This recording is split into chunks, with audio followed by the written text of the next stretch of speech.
The biggest mistake you can make is believing you already know the strongest man in the room.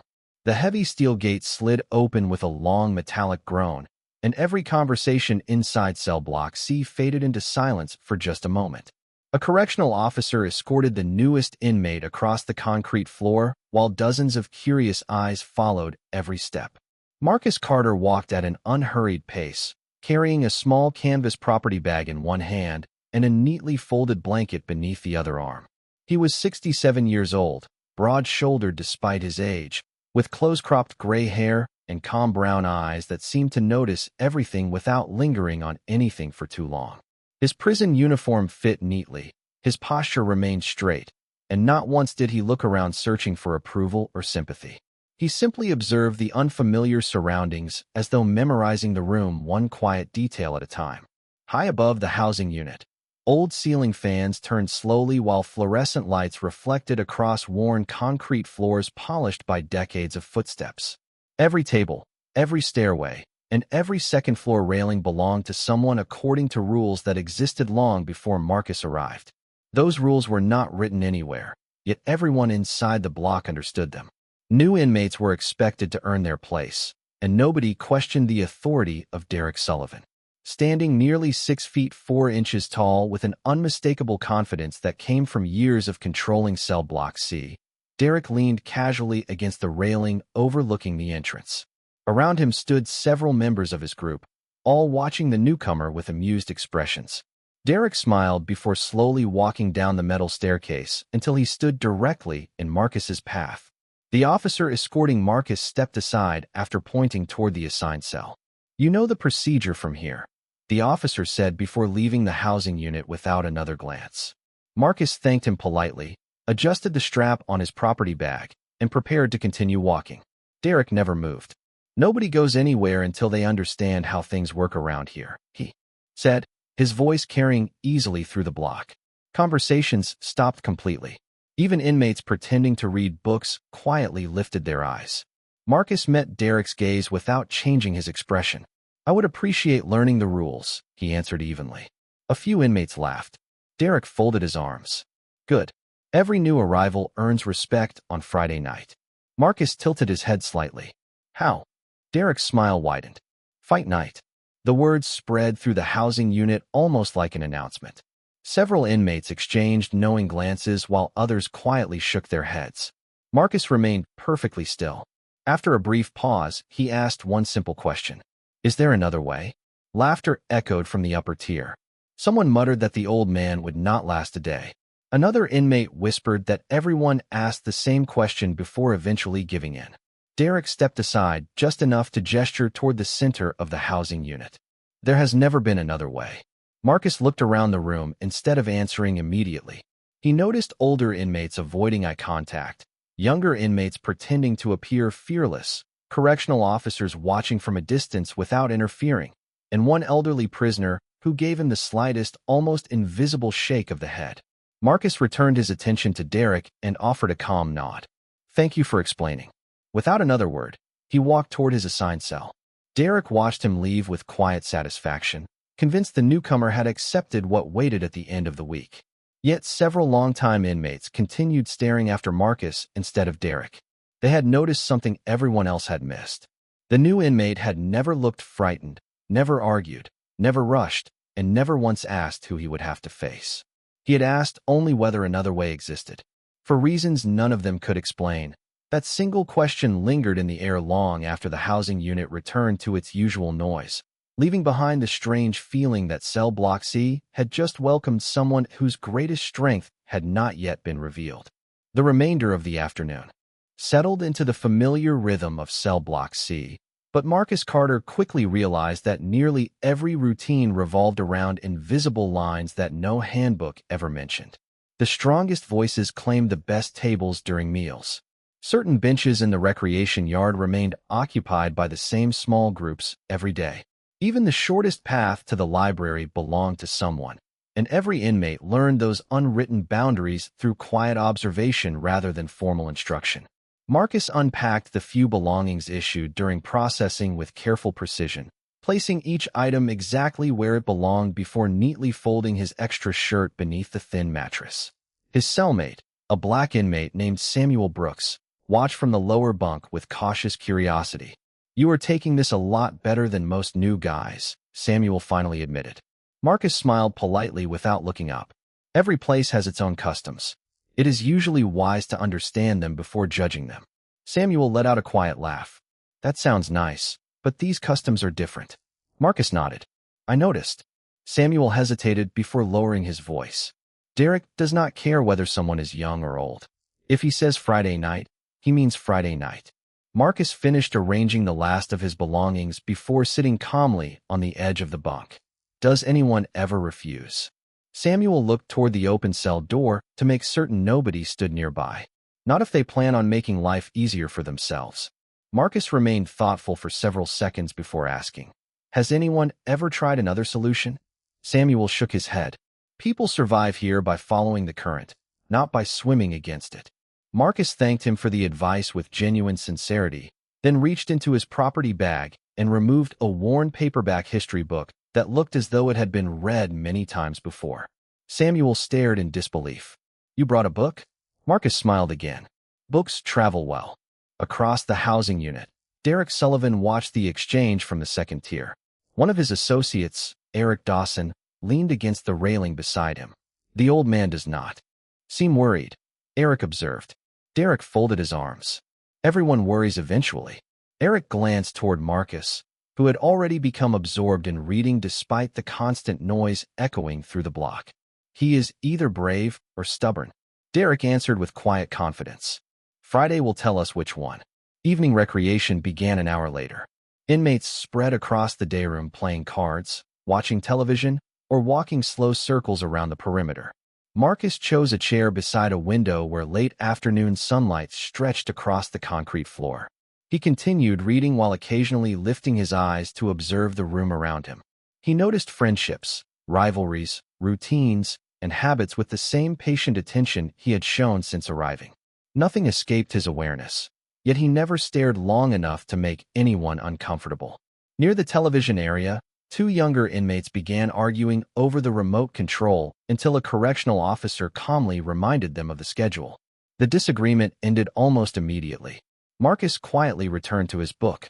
On the opposite side of the room, an elderly maintenance worker pushing a supply cart accidentally caught one wheel against a loose section of flooring.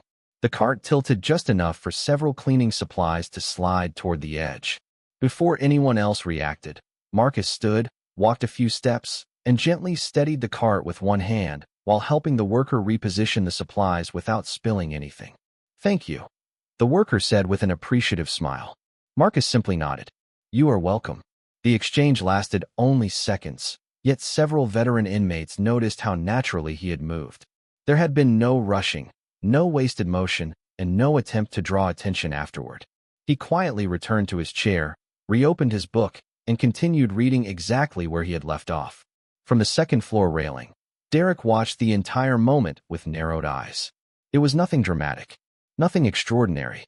Yet something about the newcomer's calm confidence refused to fit the picture he expected. Around the housing unit, conversations slowly resumed, but more.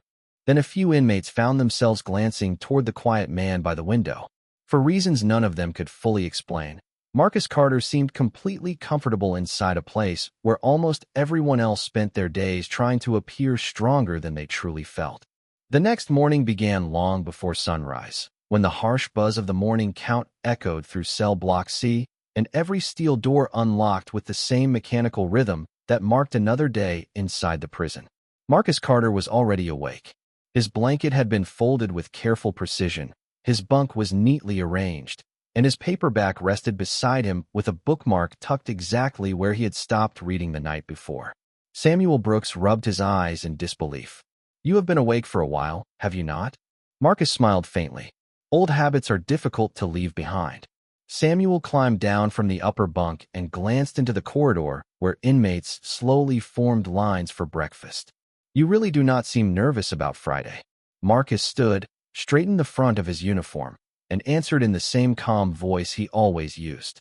"Being nervous rarely improves tomorrow." Samuel shook his head.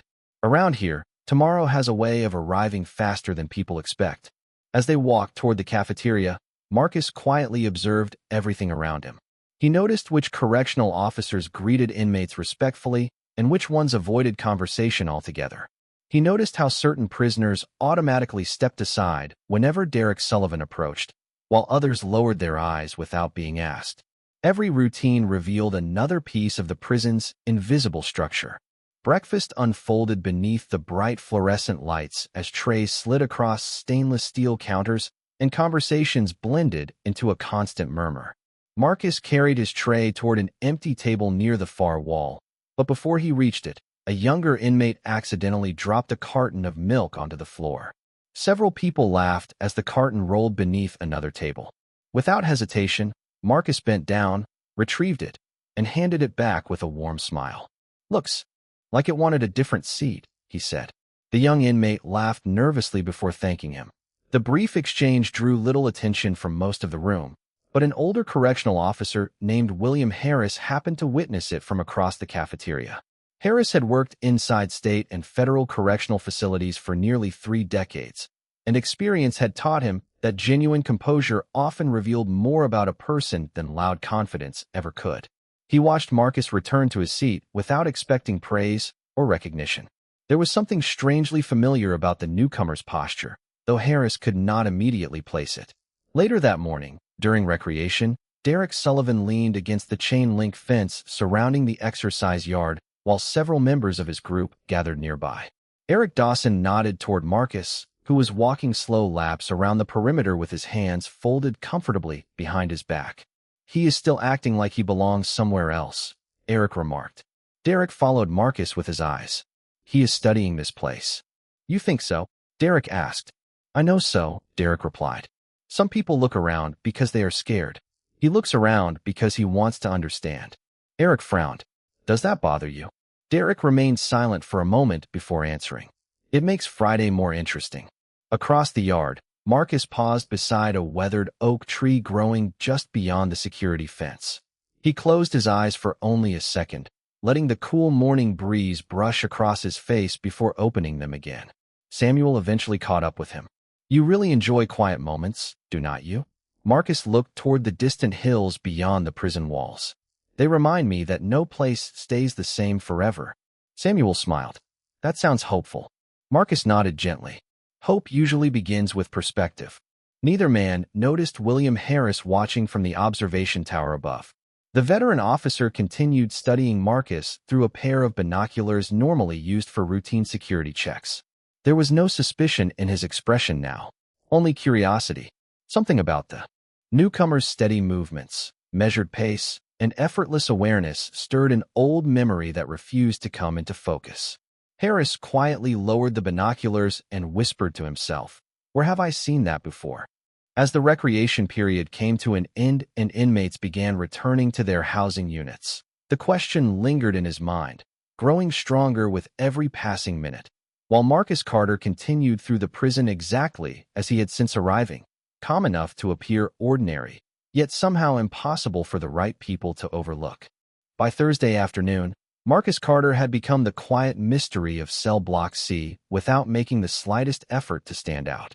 He followed every institutional rule, arrived on time for every movement, thanked correctional officers who treated him respectfully, and never inserted himself into conversations that did not concern him. Yet the longer he remained inside the housing unit, the more people noticed details that refused to fit the picture of an ordinary new inmate. During afternoon work assignments, Marcus was assigned to help organize books that had been returned to the small prison library. Dust floated through narrow beams of sunlight as he carefully stacked worn paperbacks and repaired loose covers with clear library tape. The volunteer librarian, an elderly inmate named Harold Jenkins, watched in quiet appreciation.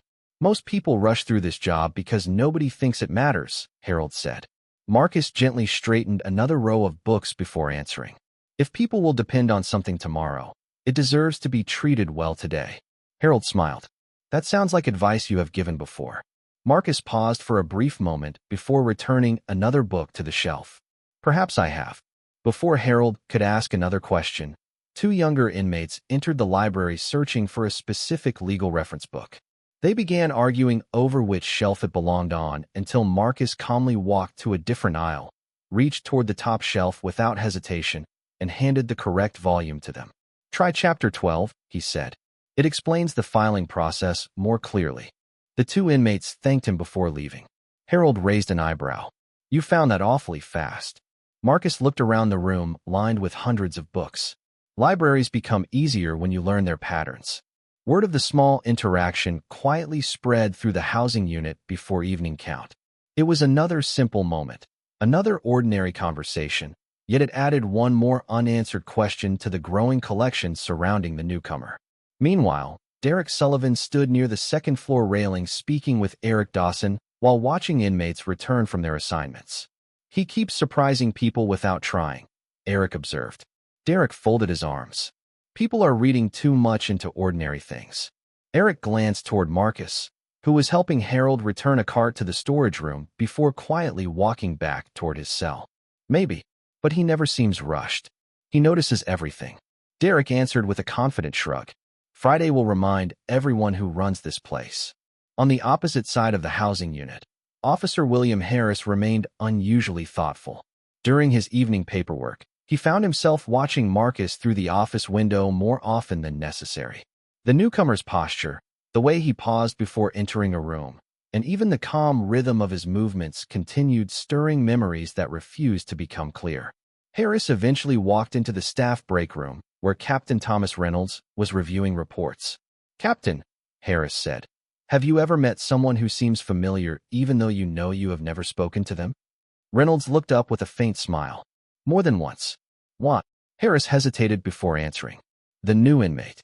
Marcus Carter. There is something about him I cannot place." Reynolds leaned back in his chair. "His file does not mention anything unusual." Harris nodded slowly. "That is exactly what bothers me." Later that evening, inmates gathered in the day room before lights out. Small conversations filled the air while a weather report played quietly on the television mounted high against the wall.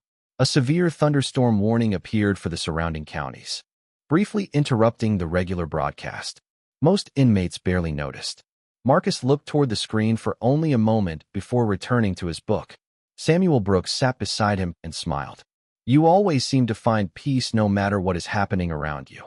Marcus closed the book with one finger holding his place. "Peace is easier to keep when you stop letting every storm decide how you feel." Samuel laughed softly. "I wish more people around here believed that."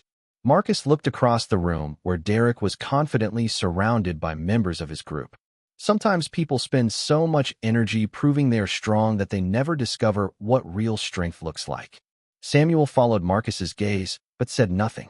Around them, the housing unit carried on with another ordinary evening, unaware that Friday was drawing closer with every passing hour, and that the questions surrounding the quiet new inmate were about to become impossible for anyone inside cell block C to ignore.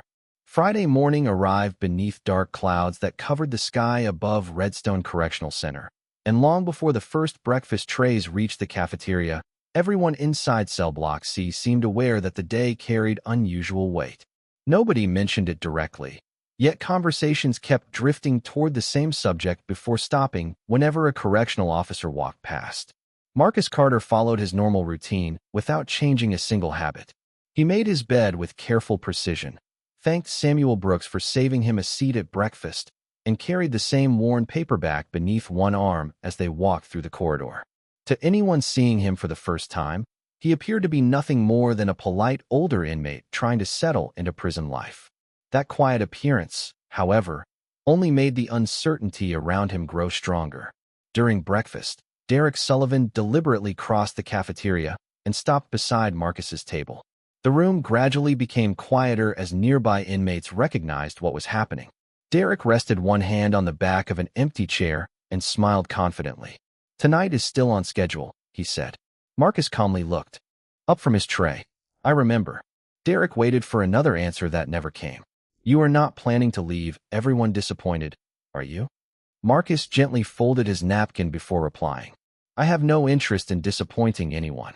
A few inmates laughed, believing the older man had finally accepted what awaited him. Derek nodded with obvious satisfaction before returning to his own table. As soon as he walked away, Samuel leaned closer. You could have asked for protective custody. Marcus slowly shook his head. That would solve very little. Samuel lowered his voice even further. Then what are you going to do? Marcus looked around the cafeteria for a brief moment before answering. The same thing I have done every day since arriving. Pay attention. Those words stayed with Samuel long after breakfast ended. Later that morning, inmates reported to work assignments while Officer William Harris continued wrestling with a growing sense of familiarity. During a routine equipment inspection, he entered an old storage room that also contained archived training manuals no longer used by the facility. As he searched for replacement inventory forms, a faded binder slipped from the shelf and landed open across the floor. Harris bent down to pick it up, but one photograph immediately caught his attention. It showed a group of military instructors standing beside an outdoor obstacle course many years earlier.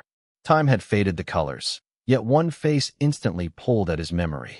The man appeared younger, with darker hair and the same composed expression Harris had been watching all week inside Cell Block C. Before he could study the picture more closely, another officer entered the room asking for assistance with inventory records.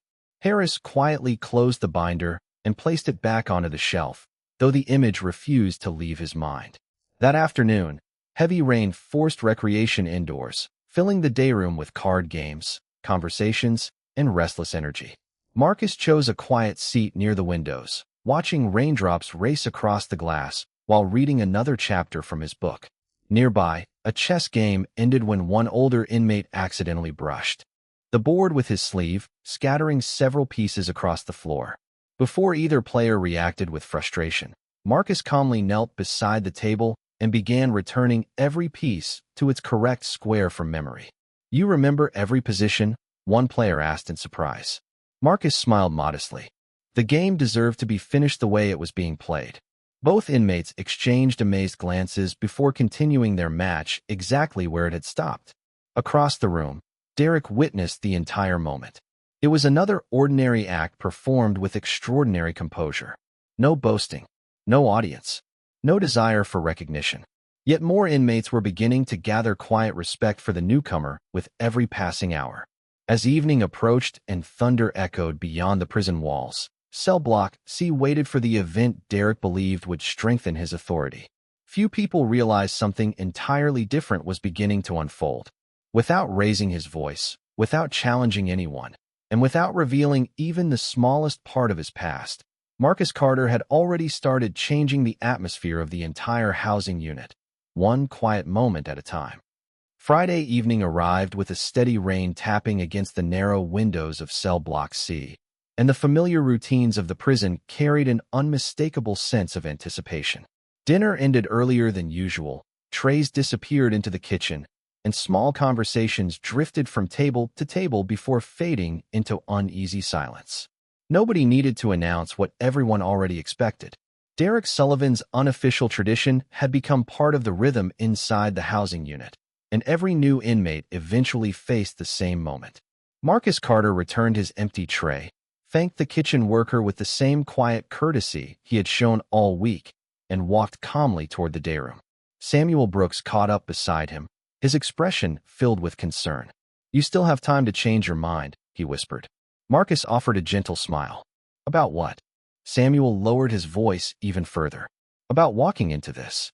Marcus glanced around the room where inmates gathered in small groups, each pretending to focus on something else while secretly watching the center of the housing unit.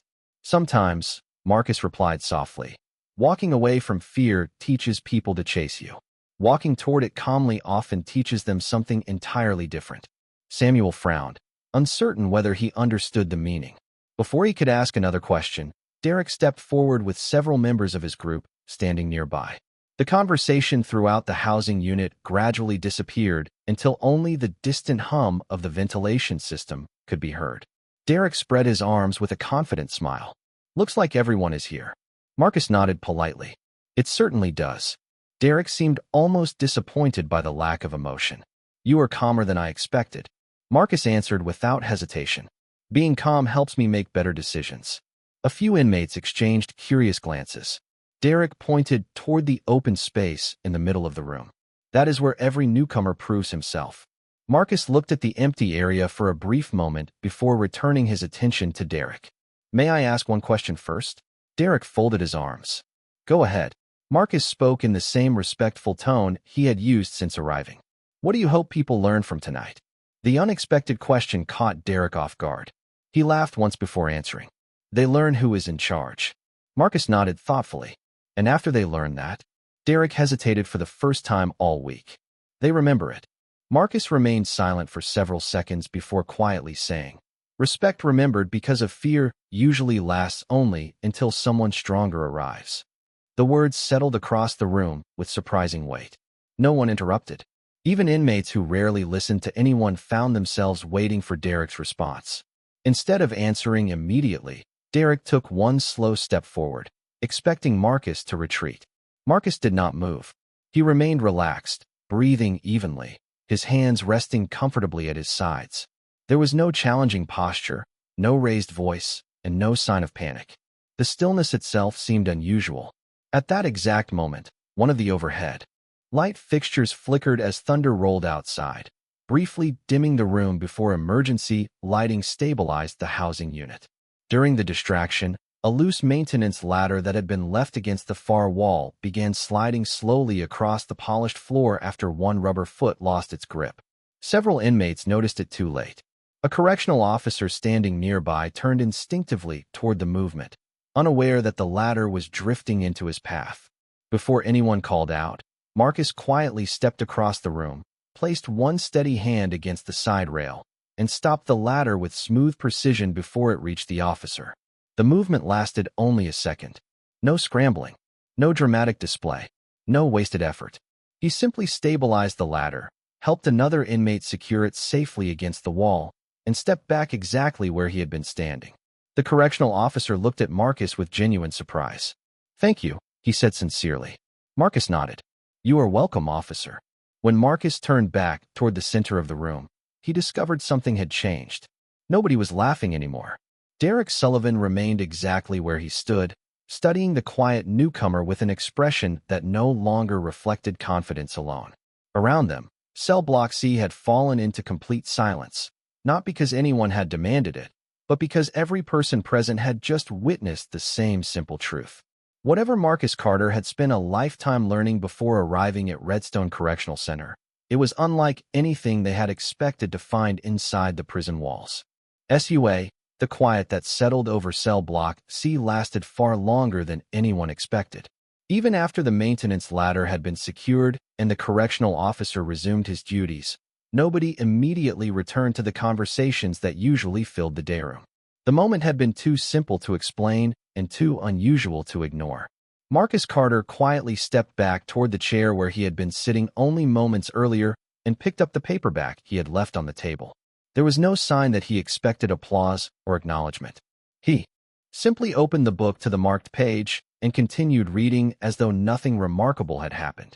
Derek Sullivan remained standing in the center of the room, watching Marcus with an expression that had changed from confidence to cautious curiosity. Eric Dawson walked closer and lowered his voice. He could have ignored it.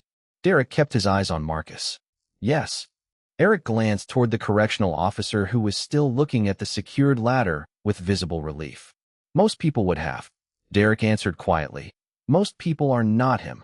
Across the room, Samuel Brooks slowly sat beside Marcus. You could have stayed where you were, he said softly. Marcus looked up from his book. Someone needed help. Samuel smiled. You did not even hesitate. Marcus gently closed the book with one finger marking his place. When the right thing is obvious, hesitation usually creates bigger problems. Before Samuel could reply, Officer William Harris entered the day room carrying an inventory clipboard. He had heard several inmates discussing the unusual incident in the corridor and decided to see the ladder himself. After confirming that nothing had been damaged, his attention shifted naturally toward Marcus. The familiar feeling returned stronger than ever. Harris had spent decades around military veterans, law enforcement officers, and specialized instructors, and there was something unmistakable about the newcomer's posture. It was not the way he stood. It was the way he constantly knew where everyone else was without appearing to look directly at them. Harris quietly returned to the administration office and unlocked an old filing cabinet that contained archived correctional training materials from many years earlier. He searched through several binders until one thick manual slipped from the shelf. Inside the front cover rested a faded group photograph from a National Correctional Leadership Conference held nearly 20 years earlier. Harris studied the faces one by one before stopping suddenly. Near the center of the photograph stood a broad-shouldered black instructor with calm eyes and a composed smile that looked strikingly familiar. Time had added gray hair and deeper lines to the man's face, but the posture had not changed at all. Harris turned the photograph over. A handwritten caption listed several guest instructors invited from federal agencies. One name immediately caught his attention: Marcus Carter. Harris slowly lowered the photograph, his heartbeat quickening as scattered memories finally connected. He remembered attending one seminar early in his career where an instructor had spoken for nearly 3 hours without ever raising his voice. Instead of teaching people how to win confrontations, the instructor had repeated one lesson over and over. The best professional is the one who prevents unnecessary conflict before it begins. Harris had never forgotten those words, even though he had forgotten the instructor's face until now. He immediately carried the binder to Warden Thomas Reynolds' office. Reynolds looked up from his desk as Harris carefully placed the photograph in front of him. "I think we need to look at the new inmate's background again," Harris said. Reynolds studied the image before lifting his eyes. "Why?" Harris pointed toward the handwritten caption. "Because I am almost certain the quiet man living in cell block C is not just another inmate. I believe I met him many years ago, and if I am right, none of us truly understands who Marcus Carter was before he ever walked through these prison gates." Warden Thomas Reynolds remained seated long after Officer William Harris left the office, his attention fixed on the faded photograph resting beneath the desk lamp. He compared the younger face in the picture with the intake photograph attached to Marcus Carter's institutional file. The passing years had added gray hair and weathered lines, but the calm expression had remained exactly the same. Reynolds immediately requested access to archived transfer documents that had arrived with Marcus earlier in the week. Most of the file appeared routine until one page marked with a federal authorization code caught his attention. The attached summary contained only a few released details, yet each sentence carried unusual weight. It stated that Marcus Carter had completed more than 3 decades of distinguished service, had instructed multiple specialized military training programs, and had been selected to prepare experienced personnel for some of the nation's most demanding assignments. The document deliberately omitted operational history, locations, and mission details, but one line had not been redacted: "Retired Senior Delta Force Instructor." Reynolds quietly lowered the page and leaned back in his chair. During 27 years in corrections, he had read thousands of inmate files, but none resembled this one. Moments later, William Harris returned. Reynolds handed him the summary without saying a word. Harris read it once, then read it again more slowly. "I knew I recognized him," he whispered. "He taught one seminar early in my career. We spent 3 days learning that discipline begins with controlling yourself before trying to control anyone else." Reynolds nodded thoughtfully. According to this file, he trained experienced professionals from several military units for years. Harris looked toward the office window overlooking cell block C, and now he spends his evenings reading library books beside the window. Without mentioning any of it, Reynolds added. Later that afternoon, Reynolds quietly called Marcus to the administrative office under the routine pretense of reviewing transfer paperwork. Several inmates noticed Marcus walking across the corridor accompanied by a correctional officer, while Derek Sullivan watched from the second-floor railing with growing curiosity. Inside the office, Marcus entered calmly and offered a polite greeting. Reynolds gestured toward the chair across from his desk. "Please have a seat, Mr. Carter." Marcus thanked him and sat comfortably. For several seconds, neither man spoke. Reynolds finally placed the faded photograph on the desk between them. Marcus looked at it, smiled warmly, and gently touched the corner of the picture with one finger. "I remember that conference," he said quietly. "It feels like another lifetime." Reynolds studied his face. "You never mentioned your background." Marcus folded his hands comfortably in his lap. "Nobody asked." Reynolds gave a faint smile. "Most people would have." Marcus shook his head. "A career explains what someone did. It does not explain who someone chooses to be today." Reynolds glanced once more at the federal summary. You train Delta Force instructors? Marcus answered with complete humility. I had the privilege of teaching experienced professionals who were already deeply committed to serving others. I simply shared what my own instructors had once shared with me. Reynolds could not hide his surprise. People throughout this institution have been trying to understand why you remain so calm. Marcus looked toward the office window where afternoon sunlight reflected across the prison yard. Calm is a habit, he replied. It becomes easier after enough years of practicing it. Reynolds slowly closed the file. I appreciate your honesty. Marcus smiled gently. Thank you for asking respectfully. When Marcus returned to cell block C a few minutes later, he carried the same paperback beneath his arm and wore the same peaceful expression he had shown since the day he arrived. He did not announce the conversation. He did not mention the photograph or the federal records. Yet inside the administration building, the truth had already begun spreading quietly from one office to another.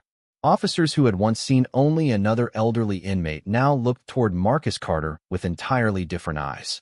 Meanwhile, Derek Sullivan noticed the subtle change in their expressions without understanding its cause, and for the first time since establishing his authority inside Cell Block C, he found himself wondering whether the quiet newcomer had been carrying a remarkable story all along while never feeling the need to tell it.